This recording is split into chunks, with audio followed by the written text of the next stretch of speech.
Welcome to Chats with Changemakers, the Northeast podcast for people who want to make the world a better place. Hello and welcome to Chats with Changemakers. I'm your host, Kate Duffy. In this episode, I interviewed Ben Mushen of the Northeast Support Directory. Ben shares his journey from being a designer to creating a social enterprise aimed at democratizing access to business opportunities. Let's hear from Ben. Hello, Ben. Hi, Kate. How are you doing? I'm good. I'm really good. How are you? Very well, thank you. All the better for speaking with you today. That's it. Butter us up. It's not going to make the questions any better. That's fine. That's fine. I'm dead excited actually to talk to you because I know quite a bit about your organization now, you know, the things that it's up to, and it's a pretty cool program of support that you've got there.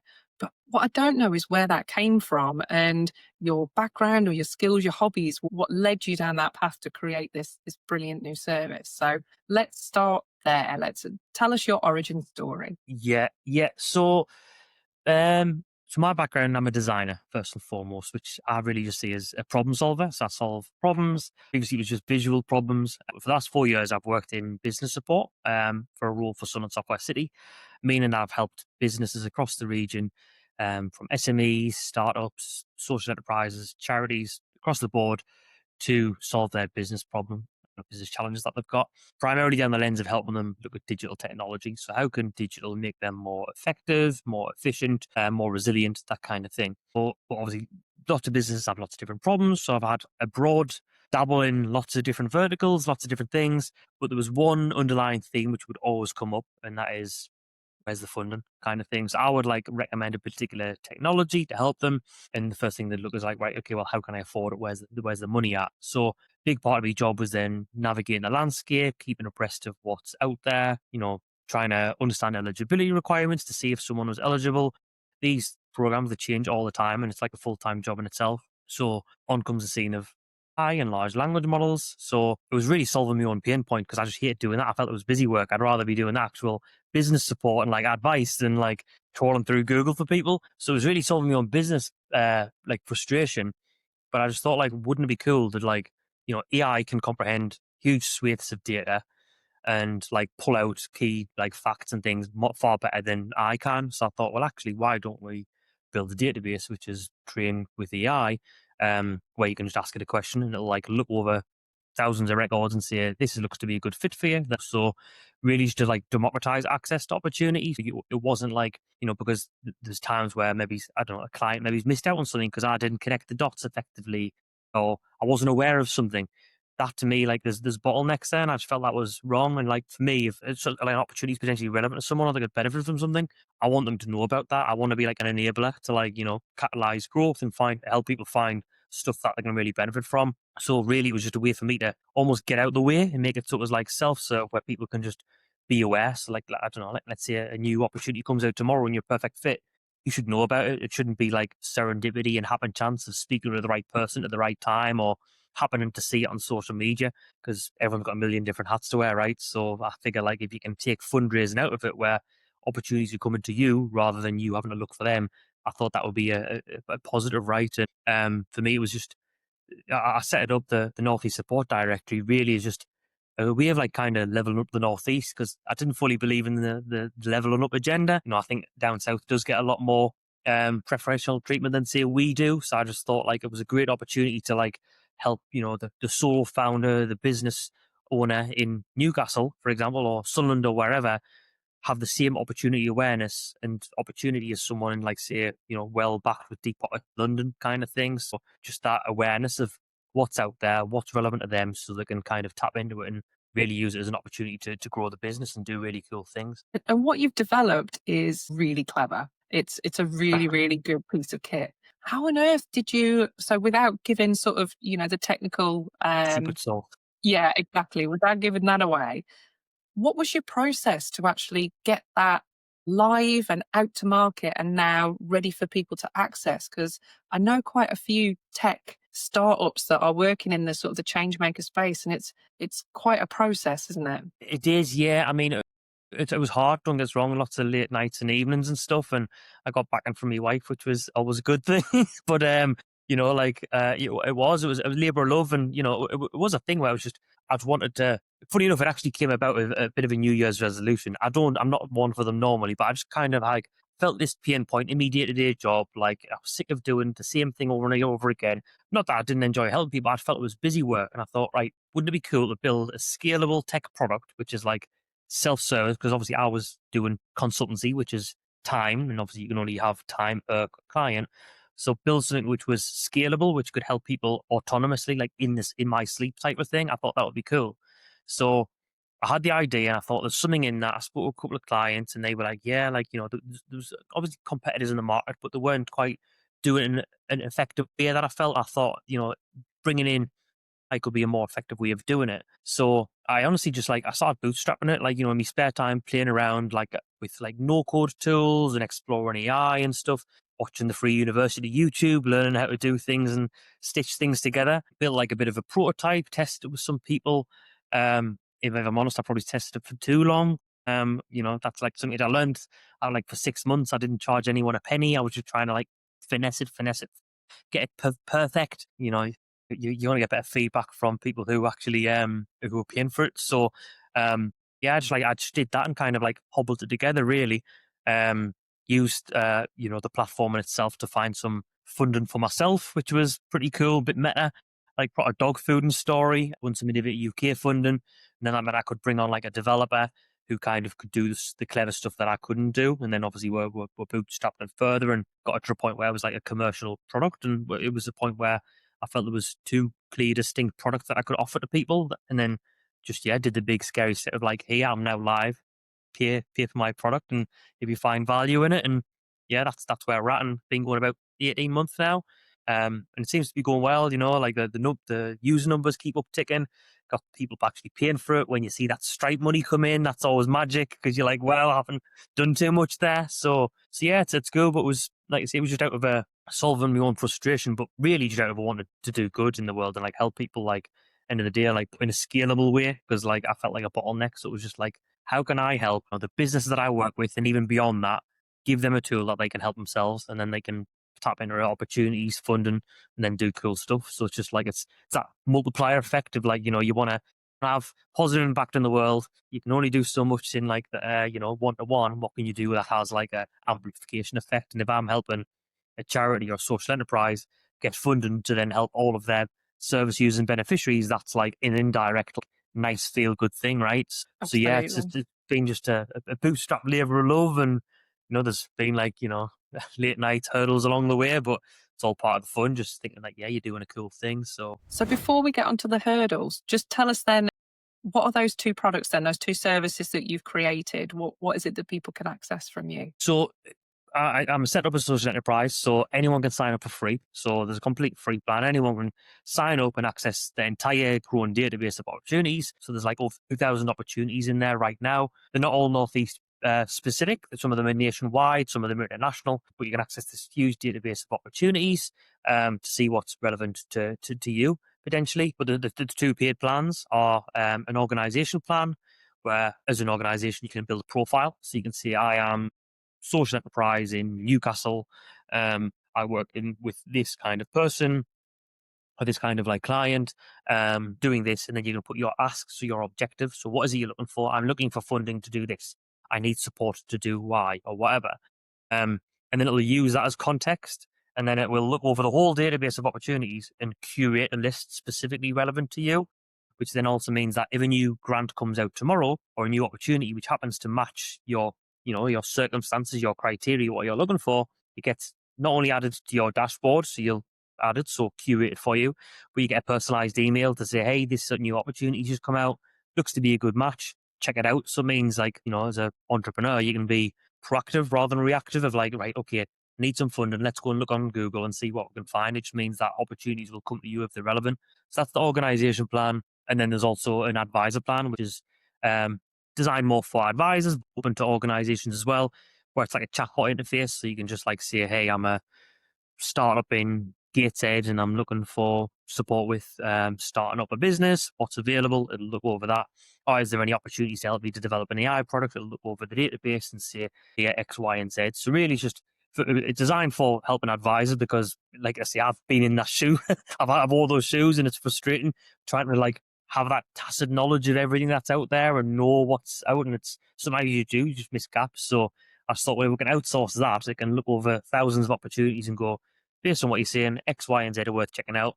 Still got to apply. It's just a signposting tool, but it just helps people get from A to B a little bit quicker of like things that they Yeah. might be interested in. Massively. And I think that so from our experience supporting people to look at grants and apply, the main thing that people seem to just fast track over and not read properly is that eligibility criteria.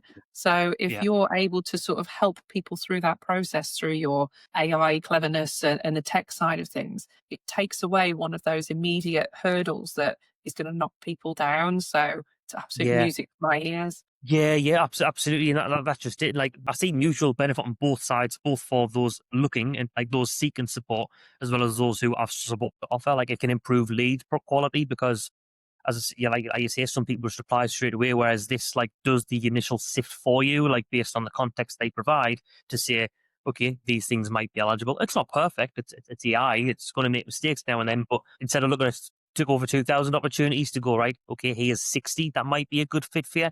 It makes it much more manageable for people, and like I say, it can just kind of improve that lead quality for the supplier side as well, so that they're getting good leads through. Because to me, it's all about, you have like, I think of it as a little Venn diagram. You've got awareness of opportunity, and then you've got eligibility opportunity, and you've got like it's the bit in the middle. Do you know what I mean? And it's like you've kind of got to find that. You can be aware of something, but you're not eligible. Equally, you could be eligible, but you're not aware of something, and then that's no good either. So I think you need to kind of make that in the middle. So I hope it does a little bit of a solving of that problem, just to put the right thing in front of the right people at the right time. You've mentioned there about AI potentially making mistakes along the way. Have you had any big lessons along the way that you can share with us? Any whoops moments that have changed the path that you're on? Yeah, I mean, it's one of those where it's such a fast changing landscape as well. New models, they come out every other fortnight and blows the other one out the water. So, there's always that like fear of like, someone could ship a feature which is then kills your startup, right? There's always that kind of worry in there. But yeah, I mean, sometimes like I say, it's not perfect. So sometimes it will make recommendations which aren't bang on, which I've then had to like have like, disclaimers of like, look, it's doing the first sift. Um, I did have some feedback about, oh, it'd be cool if we could help you write the grants and stuff. I did kind of explore that. There's lots of grant writing tools on the market. It is something which I'm kind of tentatively looking at, but then I'm also then nervous of like the liability of that. If someone's paying for a tool to then write the grants and then they don't win, they're going to be disgruntled. They might not be happy. Whereas if it's just kind of saying, here's some things to check out, feel free, it's up to you. It's one of those where it does sometimes go on a mind of its own type of thing. So it's all about just putting guardrails in there. And very early prototypes, it was like a little bit more free, but then just learn, how to like prompt engineer and steer it and make sure it had like particular guardrails it would follow, could kind of like ensure that it improves the output and the recommendations per se. So, but yeah, it's constantly evolving space. The models get better, so the chance of them going rogue is a little bit less type of thing, I hope. But yeah, it's one of those you've got to try as best as you can to keep up to date with it. But yeah, you'd be pretty tired if you try to keep up with all of the news of it, because it's exhausting. It's like an Yeah, onslaught. I can imagine. I can imagine. So where do we see you guys? Like if we fast forward 4 or 5 years from now, so not to the too distant robot taking over the world future, what does this look like for you guys as a company? Are you wanting to stay Northeast based? Is it about depth of impact or is it breadth? Like, are you wanting to go international or where do you see this Yeah, going? yes. I mean, I think when I first started out, like as I touched on, like it was all about like doing something. I'm a local boy. I'm from Sunderland. I want the region to do well. I love the Northeast so much. I brought an American wife to the UK to like the Northeast. But I just thought like it'd be nice for like us to like have that chance of like awareness of opportunity and stuff. I built it as like a Northeast product. And that's why I called it Northeast Support Directory. Very quickly I realized actually there's maybe legs in this. It is scalable. It can serve other regions and stuff as well. So it would be nice. Potentially, I'm looking at a rebrand to rebrand it and reposition it as a more national product, because there's already opportunities from all over the country, even some international ones and stuff on there. The AI like aggregates opportunities in the background and then recommends them to people. So I figure I see no reason why not to like kind of reposition it and rebrand it. So I think like breadth of reach would be good. Obviously, still keeping a bit in the Northeast, because obviously I want us to do well. I would like to capture more impact measurements and stuff like that as well. I've got some case studies coming through, where it's people who've like successfully got funding. So I had someone let me know that they've just won 180k through Innovate UK by Find Opportunity, which is that's massive. But yeah, it'd be nice to capture more of them. So people are using it, but it would be good to kind of capture more of that, and then capture some of these metrics of how much money am I helping people find, learning more about the case studies of what people have done with the money, that kind of stuff. All that would be cool, because then it's when you're an old man sat in your armchair, kind of thing, you're like, oh, I helped so and so, and then this was the adverse, positive impact. That's what I'm talking about, that multiplier effect, So it'd be cool to Absolutely. know some of that, because right now it's yeah, I can see it creating recommendations of people, but it'd be nice to capture more of well, what have people applied for? What have they actually won? What have they done with that money? Or what's been the positive impact? So that I think that's somewhere where I'd like to go. But yeah, I don't see why we can't scale it nationally as well. So it's just me right now, bootstrapped it. I've had the support of a dev, which I've subcontracted in, but yeah, I'm looking to just kind of keep going and see if I can raise some more investment and also some funding myself, and see how much further I can take it, really. Oh, it sounds amazing. Well, I think I'm going to take a bet on this. I think that the vast majority of people listening to this interview are going to be Googling, what is this amazing tool that you're talking about? How do I get on it? So I'm really hopeful for you that you're going to get a wave of new Stripe payments coming through, and people joining the free as well as the funded support. However, you have got that captured audience. So what is the call to action? What do you need them to do? Yeah, tell your friends, tell your family, tell your nana. Really, well, yeah, just anyone who's an SME, or if you know any SMEs or social enterprises or charities, yeah, just let people know that it's out there. It's a resource. Like I say, it's free. I don't want to gatekeep information. Anyone can go on and, you're more than welcome to go log on every day and see what's newly on there. If you don't have to do that, then obviously try out some of the paid plans where you'll get opportunities sent to you instead. It's just, yeah, visibility is everything, right? And awareness and stuff. And as I say, it's just been me. I've been so focused on building the product and trying to get it to work. Now it's just getting it out there in front of people and getting people to benefit, really. So I think if you have business yourself, or you know of anyone, share it with them, see what opportunities you can find.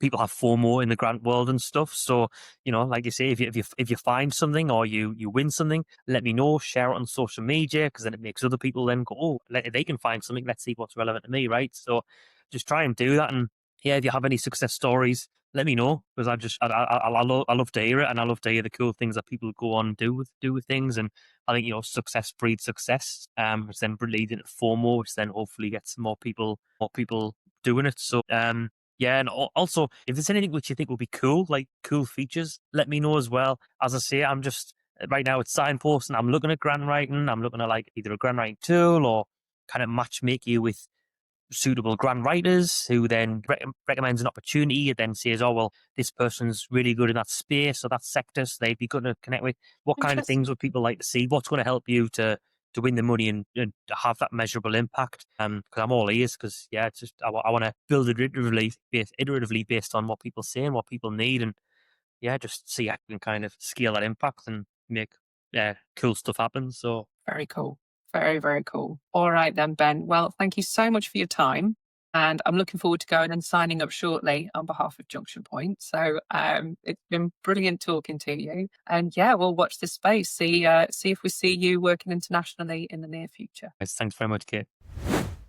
I'm a big fan of Ben's solution, because it's something that we all waste time and energy on, just looking for those opportunities and filtering through, trying to work out, am I eligible, am I not, and all of that information. Whereas now there's this brilliant use of the robots with AI to just take that element of faff away. His support directory ranges from grants. I know we focused on that a lot in the talk, but it also includes other opportunities that might be training, accelerators, advice, all that kind of stuff. So it's really well worth checking out that opportunity. Ben's business development journey, though, it's had a series of different stages, from bootstrapping to grant funding, and now looking at rebranding and scaling. I think this is really important, especially for complex AI or tech-based businesses, Because when you're at that first initial point, when you're on that starting line and you're looking forward thinking, oh my gosh, this could be like hundreds of thousands of pounds to get this over the line,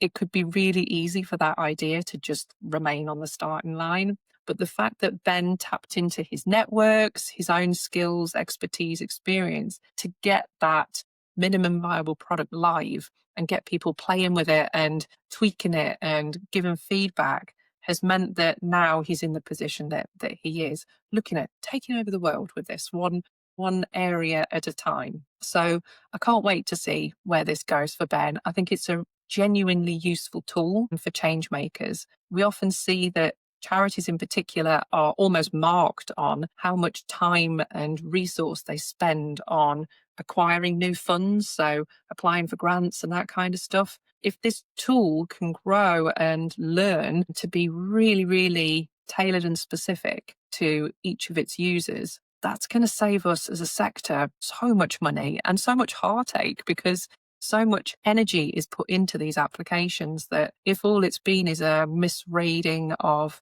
eligibility and it could have saved you all of that effort, crikey, bring on the robots that are going to stop that happening. So don't forget to connect with Ben. All the links and everything will be in the show notes. You can also subscribe to Chats with Changemakers for more brilliant interviews. And don't forget to join our free Northeast Changemakers community to connect with more people like Ben. And Ben actually posts opportunities from the support directory into our community on a weekly basis. So you can get a free preview of his amazing software there. Catch you next time. If you've been inspired by what you've heard today, come and join our free Northeast Changemakers community to meet like-minded people and start your journey to changing the world.